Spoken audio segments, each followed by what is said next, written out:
Hello, everyone. We are live. Welcome back. Welcome back to our Mahabharat series. Welcome back to Leadership Lessons from the Mahabharat. I'm not going to spend time doing long intros today. We're diving straight into the heart of high performance. Today, we deconstruct the Maharati himself, Arjun. But we are not looking at the TV hero. We are looking at the BORI Critical Edition's surgical executioner. Join me to bridge the gap between ancient warfare and modern boardrooms. Commander Girish Konkar. Sir, welcome back. Thank you. Thank you very much, Purva. Great to be back. And let's get to work. Yes. Okay. So, to start, in the military, today's whole episode, in the military, we don't care about just the potential. Mm. We care about the target acquisition. And what better person in the Mahabharata than Arjun? And he's the ultimate study in how a leader moves from being just a talented individual Mm. to a weapon system. Mm. If you feel you're working hard but not hitting your goals, today's session is just for you. Fantastic, sir. I think this is a fantastic start. So, the first lesson in any leadership manual is always focus. We all know the story of the bird's eye, but most leaders today say that, I'm focused, but I have 200 emails and 10 fires to put out. So, in the Bori version, Drona's test wasn't just about archery. What was the tactical secret behind Arjun's answer? Let's create that scene a bit better. Because in the BORI Critical Edition, they give a level of detail that the TV shows often skip. And the BORI Critical Edition is actually in Sanskrit, and it's a very scholarly edition. So I'm using the English translation by Vivek Devroy, the Mahabharat, which I think is the probably the true translation of the BORI Critical Edition. Now, what that says is that it's a blistering hot afternoon in the Gurukul. The air is thick with the smell of dry earth and the nervous energy of the Kuru princess. And Dronacharya isn't just a teacher here, he is a master of the systems. So he has placed a wooden bird high on a branch, and to the casual observer, probably it is just a target practice which they must be doing every day. But to a commander, this is a high stakes test of cognitive load management. A bit of a heavy terminology here. Cognitive load management. That means how many things are you focusing upon at one time? One by one, the heavyweights step up. Duryodhan, Yudhishthir, Bhim. Now, these are brilliant men. Mind you, all the Pandavas and the Kauravas, they are very brilliant, very accomplished in their own rights. And Drona asks each one, what do you see? And interestingly, they all give what we could call as a correct answers. So Duryodhana says, I see the tree, I see the sky, I see you, master, and I see the bird also. Wonderful.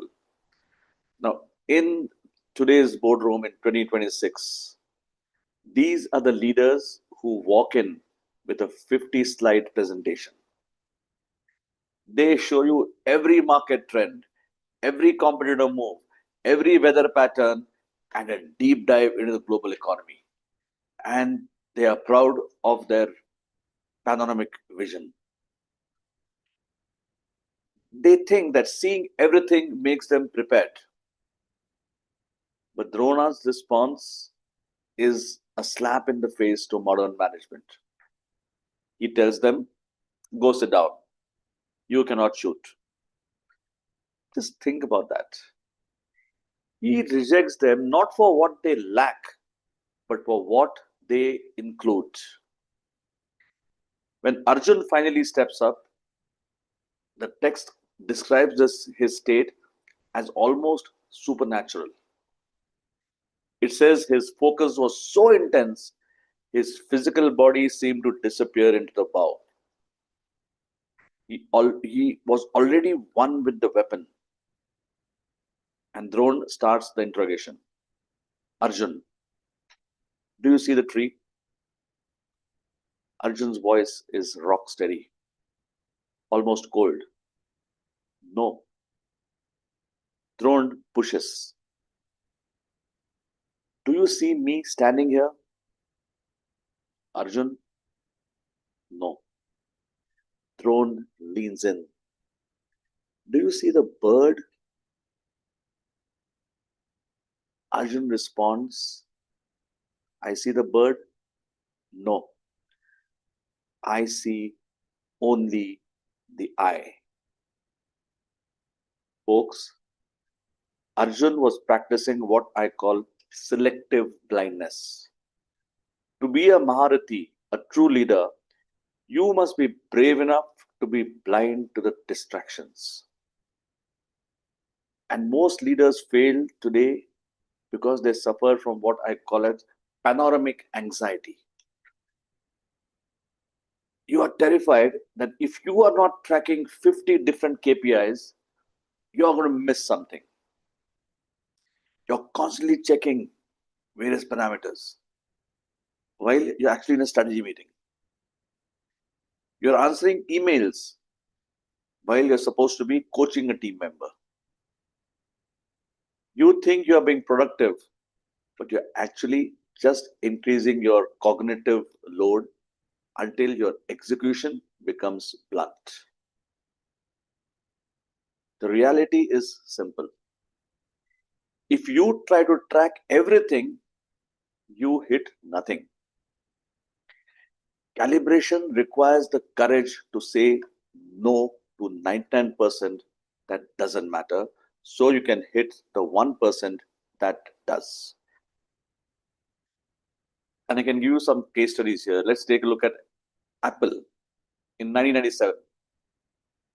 When Steve Jobs returned to Apple, the company was weeks away from bankruptcy.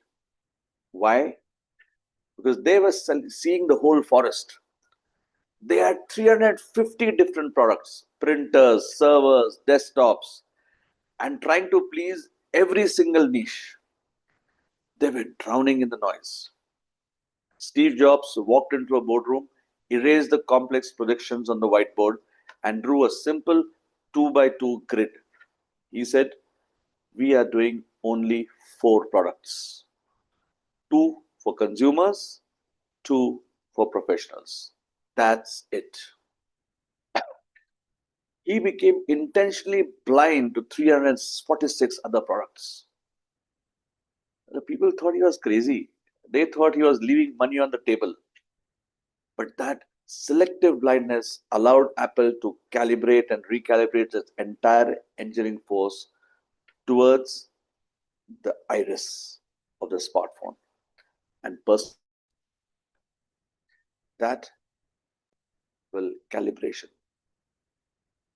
He didn't win by having more arrows. He won by having the clear sight. So when a leader tells me they have 10 fires to put out in my leadership catalyst coaching and in my programs, I tell them, let 9 of them burn. Find that one fire that, if extinguished, makes the other 9 irrelevant. That is your bird's eye. That is the surgical precision edge. Think about it. Are you trying to hit 350 targets today? Take a pause. And before we move to the next point, if this signal to noise ratio concept is hitting home, make sure to hit the like button and share this live episode. Firstly, it helps the algorithm find more such leaders who are drowning in noise. Sir, you've really explained the signal versus noise concept very well.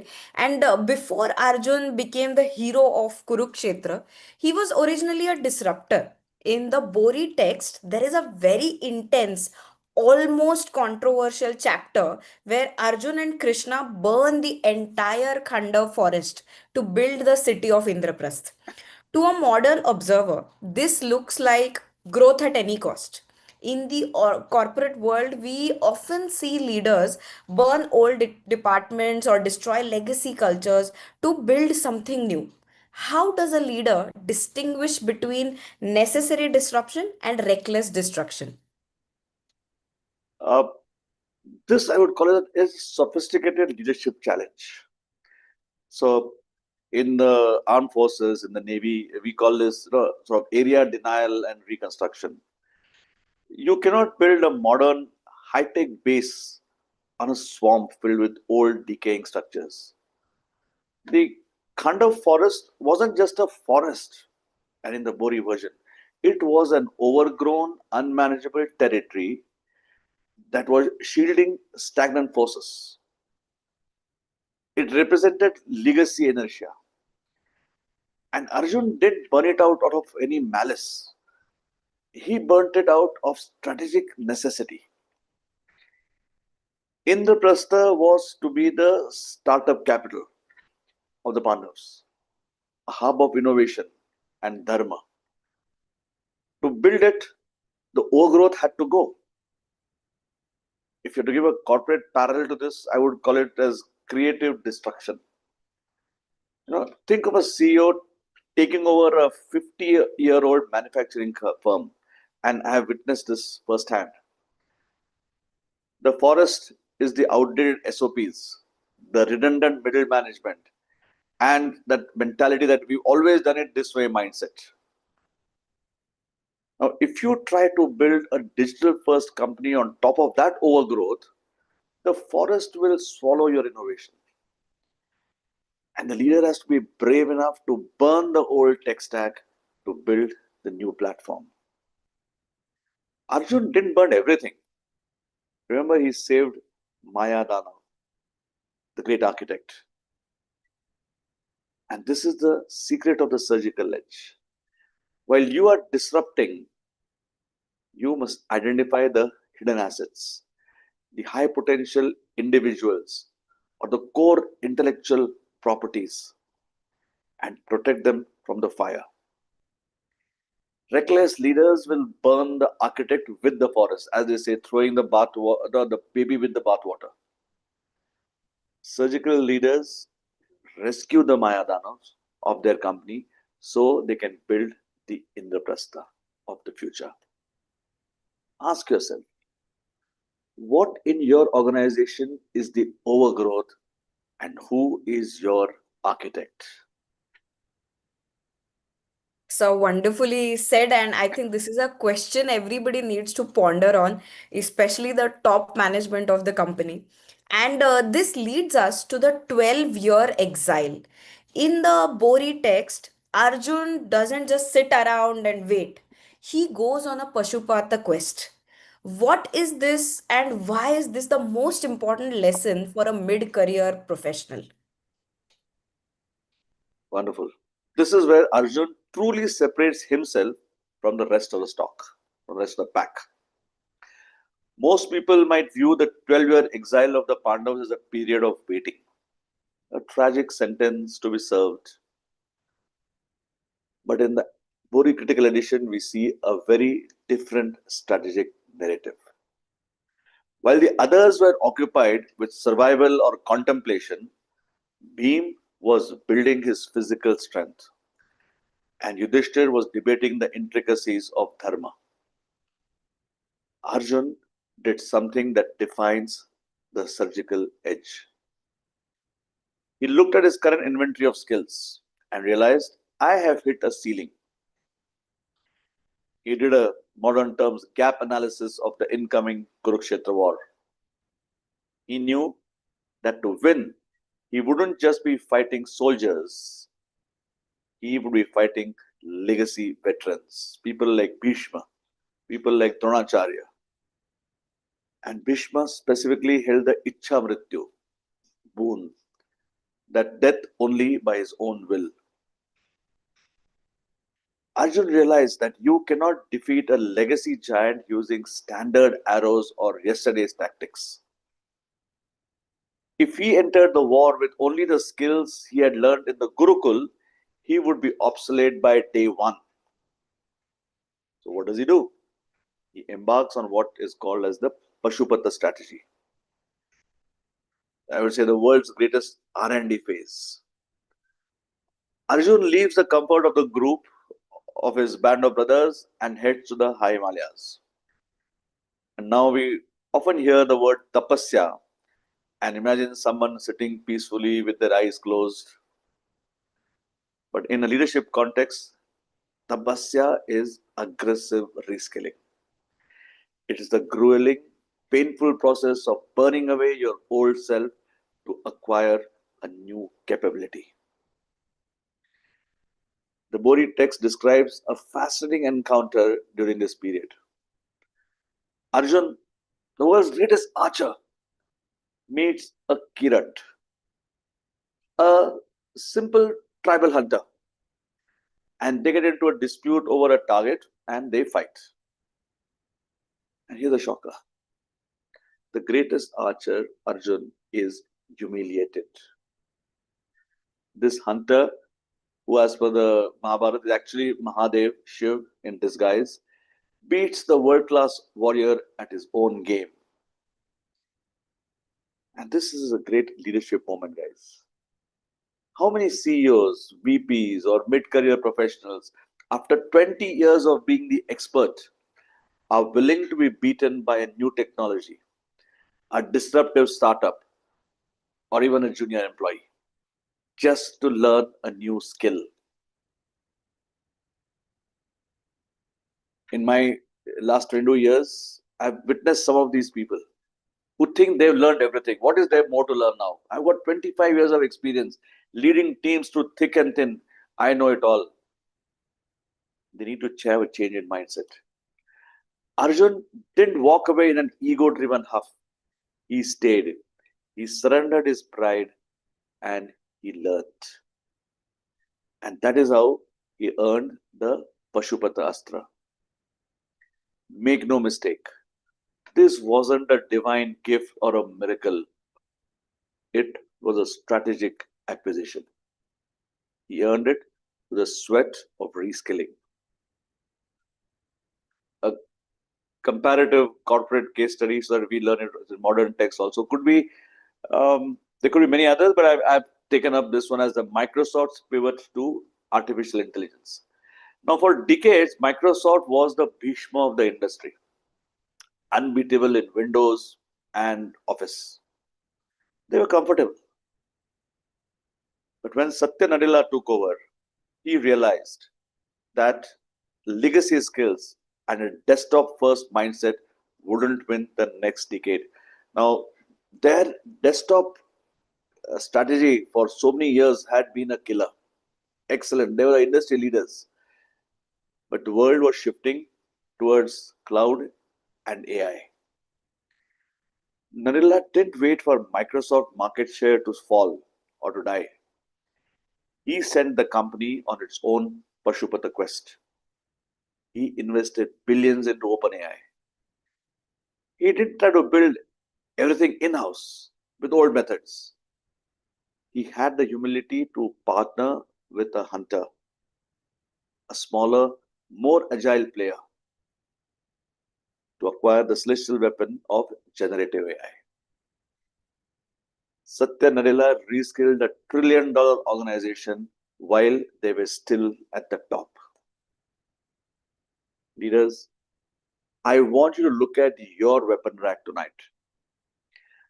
Are you still using the same leadership style, the same networking tactics, or the same knowledge that you had 5 years ago?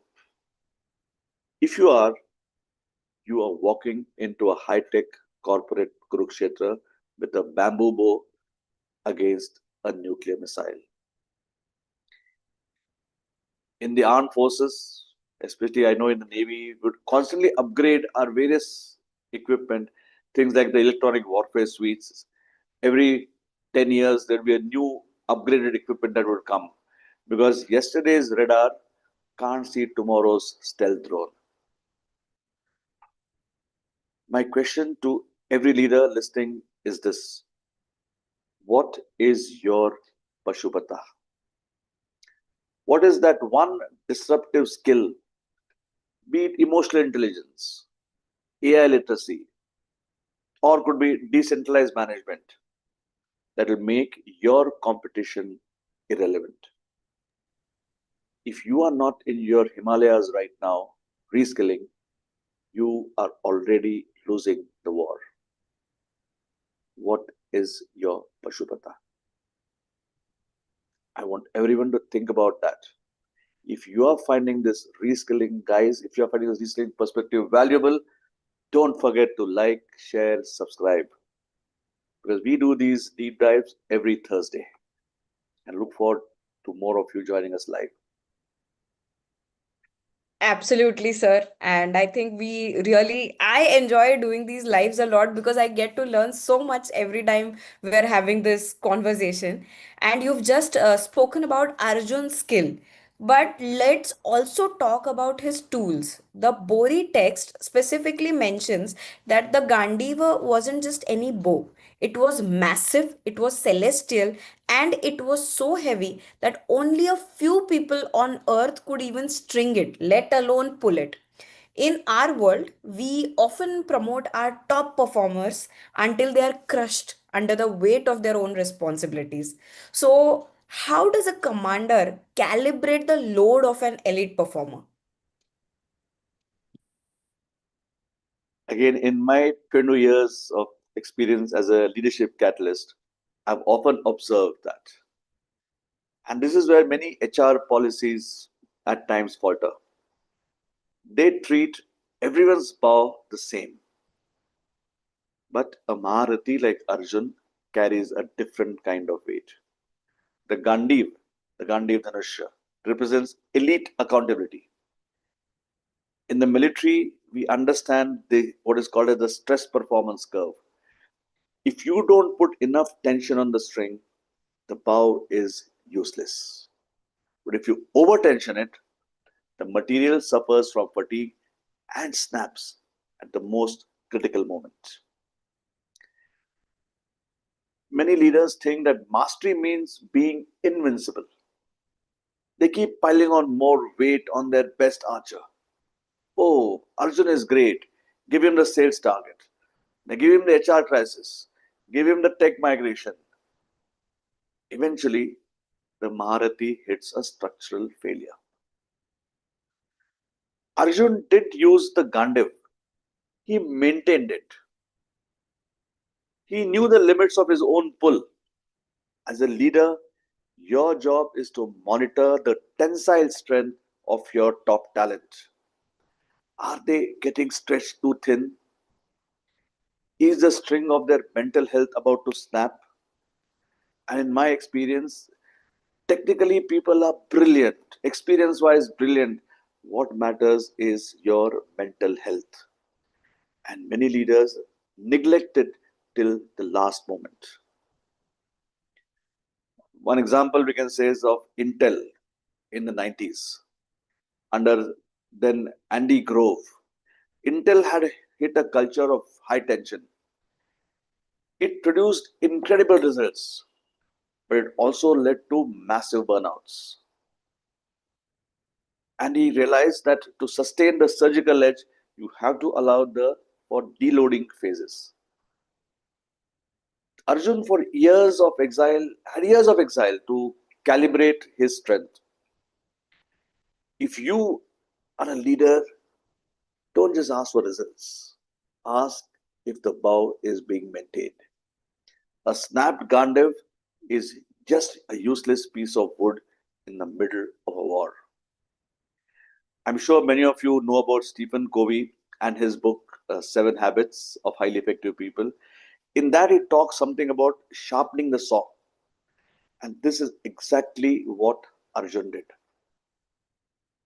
When there is a break in your life, Do you sharpen your saw or do you relax? Sir, I think this is a very important question that you've raised here, and many leaders should definitely think about it, reflect on it, and try to find out what is the next best thing they can do. Sir, also, let's also talk about the Soyamvar. That is another incident from Arjun's life that is often spoken about, where he hit the fish's eye by looking at a reflection in a bowl of oil. It's the ultimate metaphor for indirect leadership. So, how does a commander lead when he cannot see the target directly? Uh, this is where we move from basic execution to high level systems intelligence. The Draupadi Swayamvar is often portrayed as a romantic feat of strength, but in the BORI Critical Edition, it is described as a technical impossibility. Look at the tactical scene there. A rotating wooden fish is suspended high above, spinning rapidly. Below it is a pan of highly reflective oil. Arjun is strictly forbidden from looking up.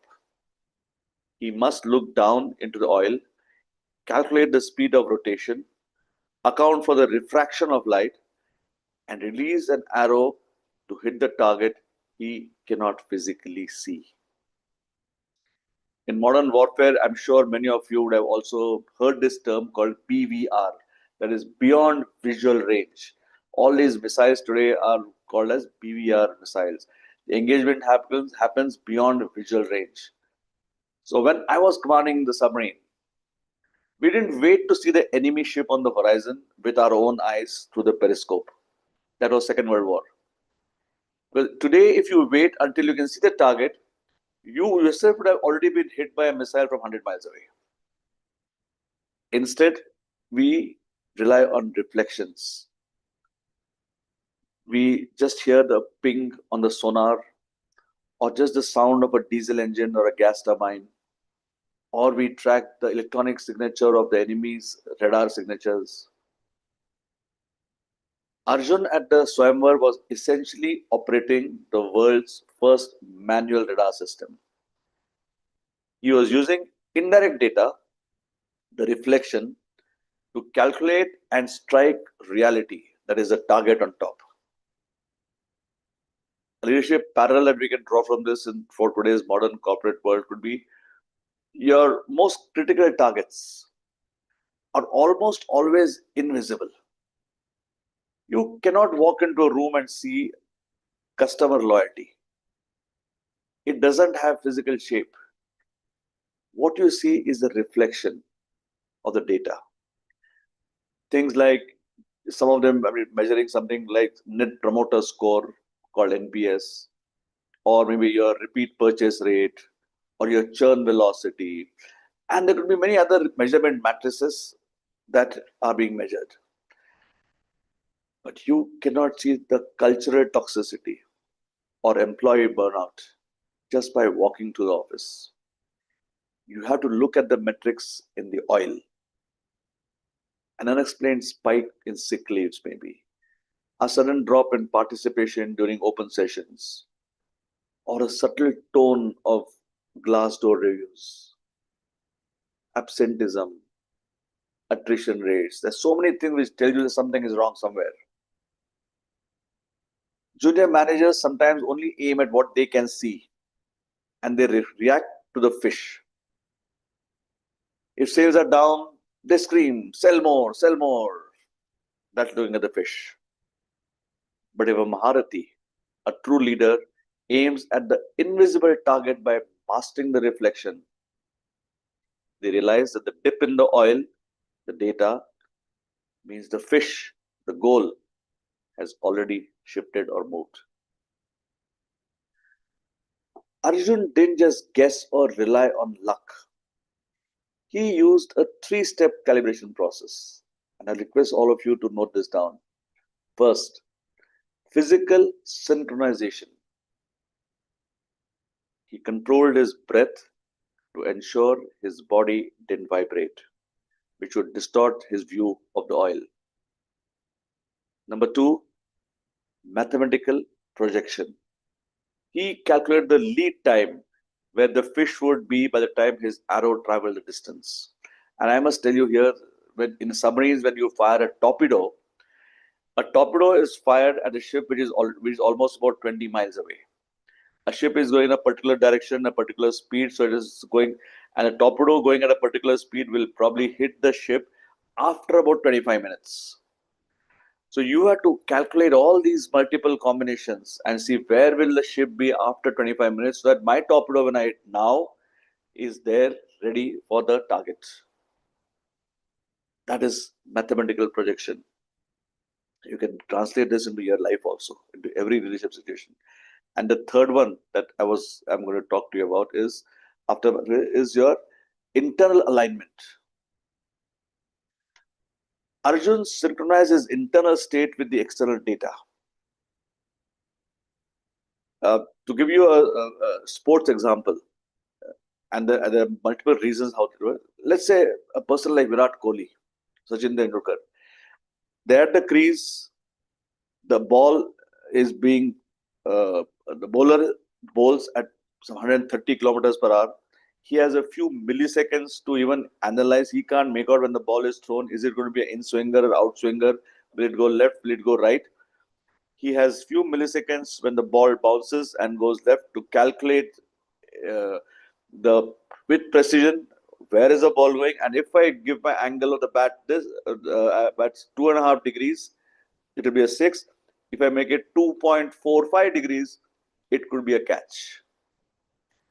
Precision. Now, is it just skill? There's a further technique to this called as getting your entire into a zone, what is called as getting into a gamma state. Now is not the time. We will not discuss it. Maybe we'll do a separate episode on what is gamma state. That me and at the same time when these people are playing, there is a massive cacophony of noises. There are drums beating, there are horns blowing, there are people shouting six six. Some people are shouting out out boo boo. There massive racket. Just imagine there are about more than 130,000 people like in the Modi Stadium clamoring for a six or an opponent's wicket, and that person has to be rock steady and take it. For that, the brain, the body has to go into a typical frequency zone. We can learn it. Now let's come to a little modern parallel. Let's play people like Netflix. Netflix doesn't know exactly what is going on in your head. They are not looking at your face when you watch their serials. Instead, they are obsessed with the oil. They are tracking the reflection. When you hit the pause, at what exact second do you stop watching a trailer? Which genre tags do you click on at 11 p.m. versus 8 a.m.? And by looking at these indirect reflections, they hit the bullseye of content creation. It is not luck. Spending billions on shows they know will be hits even before a single frame is shot. They are hitting the fish by mastering the reflection.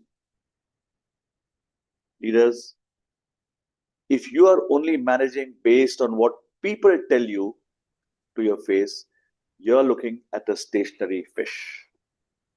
You are going to miss. Start looking at the oil. Start measuring the indirect signals, the silence in the meetings, the speed of decision making, the quality of internal debates. If you master reflection, the target becomes impossible to miss. As I always say, precision is a child of data, not ego. Stop looking at the sky. Start mastering the metrics in your bowl. Powerful word, sir. And I think it's great advice, especially when we constantly hear today's leaders talk about data driven leadership. I think it is very important for them to perceive things from all angles and take in the insights from every metric that's available. So one of the most iconic images of the Mahabharat that comes to our mind is the chariot. in the Kurukshetra, where Arjun is seated and Lord Krishna is behind him. So, Arjun, like we've already established, is the best archer in the world. He has the Gandiva, he has the Pashupat, and years of training has gone into it. Yet he refuses to enter the field without Krishna. In a world where we are promoting self-made billionaires and lone wolf CEOs, why does the world's most powerful weapon system, Arjun, need a charioteer who does not even pick up a weapon?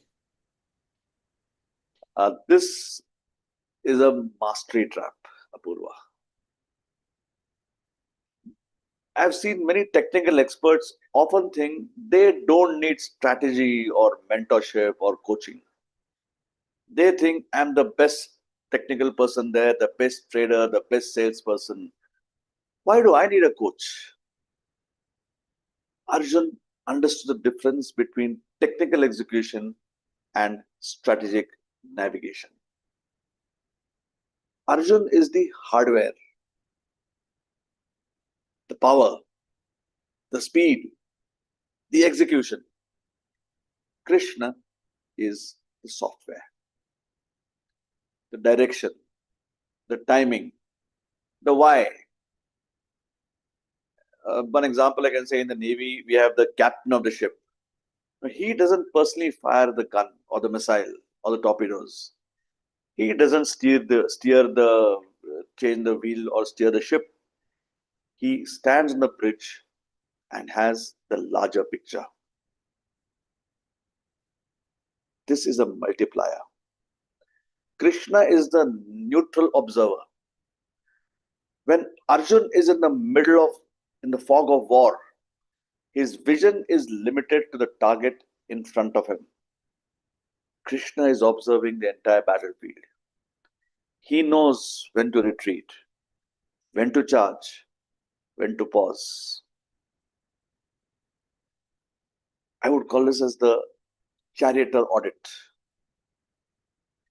Every leader, no matter how Maharati you are, needs a charioteer. This could be in the form of board of directors, maybe a professional coach, or a trusted mentor. If you are trying to steer the chariot and shoot the arrows at the same time, you will crash.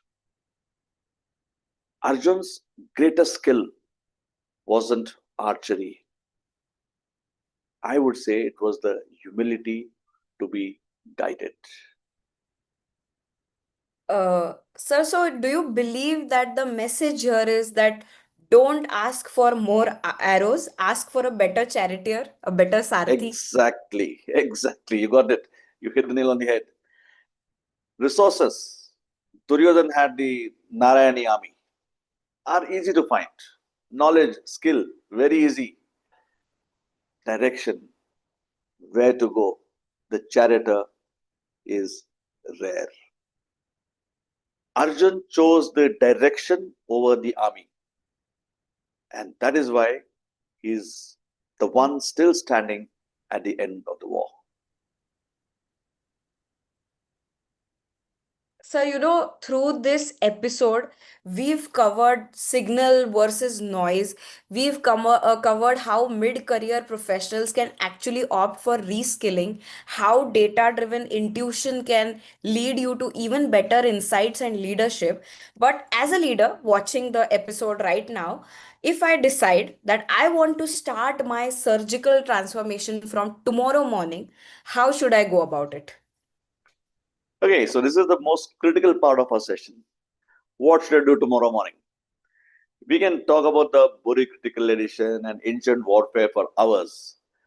But if it doesn't change what I do at 9 a.m. tomorrow morning, this is just entertainment, not learning.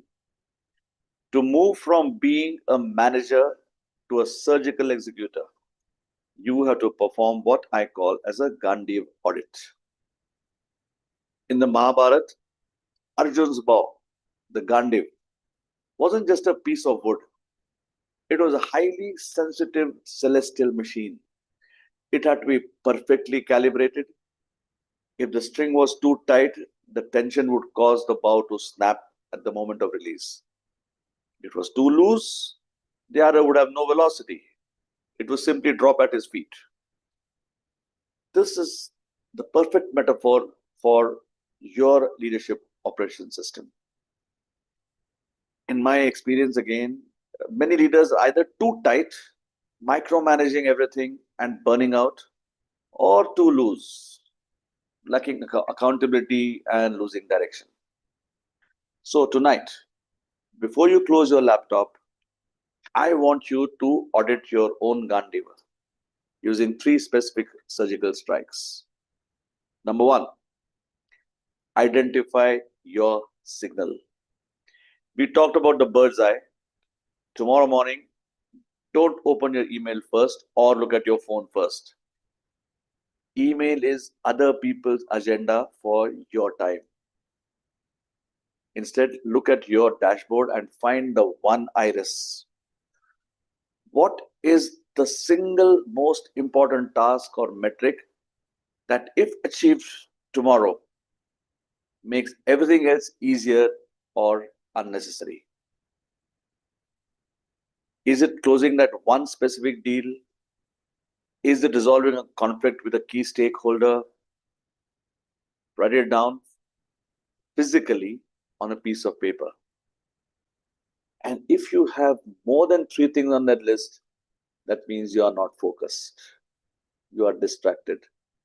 Remember, Arjun didn't see the feathers. If you are chasing feathers, you are losing the war. Number 2, seek your Pashupata. We discuss Arjun's journey to the Himalayas to reskill. I want you to be brutally honest with yourself. What is the one skill or technology that you are terrified of learning? And I always give my example, and people, Apurva would bear me with that. I call myself as a digital dinosaur. Okay, technology is it puts me out, yeah. But now today I'm conducting a live webinar, so I had to force myself somewhere to say no. I must learn some part of it. Am I any good at it? I still think I'm quite bad at it, but there's miles to go before I can. I'm Apurva going and her to team, of course, are masters. I'm going to interrupt this and say that, sir, you are no longer a digital dinosaur. We've taken the title away. So let us see. Anyway, so perhaps it's your understanding of AI which will disrupt your specific department, or maybe it's the soft skill of radical transparency that you've been avoiding. And usually, the thing that we are most afraid to learn is exactly the celestial weapon we need to defeat our Bhishma, that massive legacy problem that has been blocking our progress for years. Guys, don't wait for a crisis to reskill. Start your tapasya tomorrow. Spend just 30 minutes diving into that uncomfortable zone.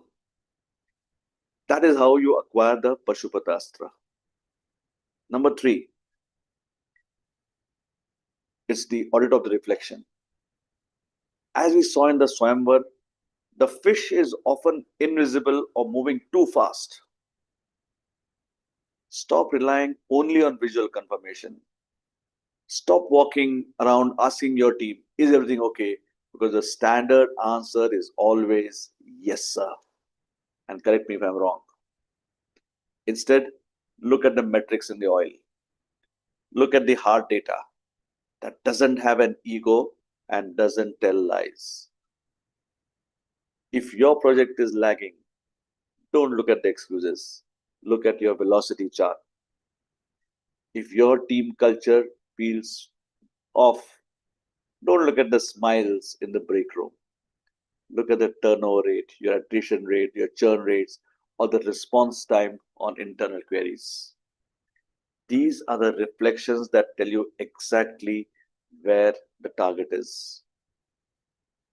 My commander's analysis is, you see, people think mastery is a miracle.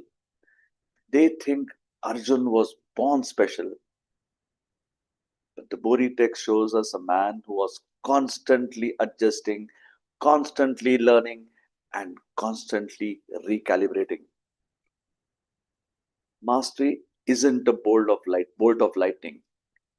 It is the result of 1,000 tiny surgical adjustments made every single day. If you want to lead like a Maharati, you have to stop acting like an amateur who hopes for the best. You must act like a commander who ensures the best thorough calibration. Tomorrow morning, string your Gandhi with precision. Not too tight, not too loose, just enough tension to send your arrow straight through the iris of your goal. Guys, mastery is not a gift, it is a choice you make every single morning at your desk. The message you're sending out, sir, is very loud and clear. Precision over passion and calibration over chaos. I think this is a fabulous note to end this episode on. But for our viewers, I have a very special announcement. This was just part one of Arjun. Next Thursday, we deal with the dark side of mastery, the burden of the Maharathi. What happens when the world's best executioner breaks down? We will talk about the Bhagavad Gita as an emergency intervention and the tragedy of the Chakravyuha. I'm sure that you don't want to miss out on this, so please hit the bell icon and share this with a high performer you know and who is currently drowning in noise. See you next Thursday at 8. Thank you so much, Girish sir. Thank you very much. All the best to everybody. Thank you.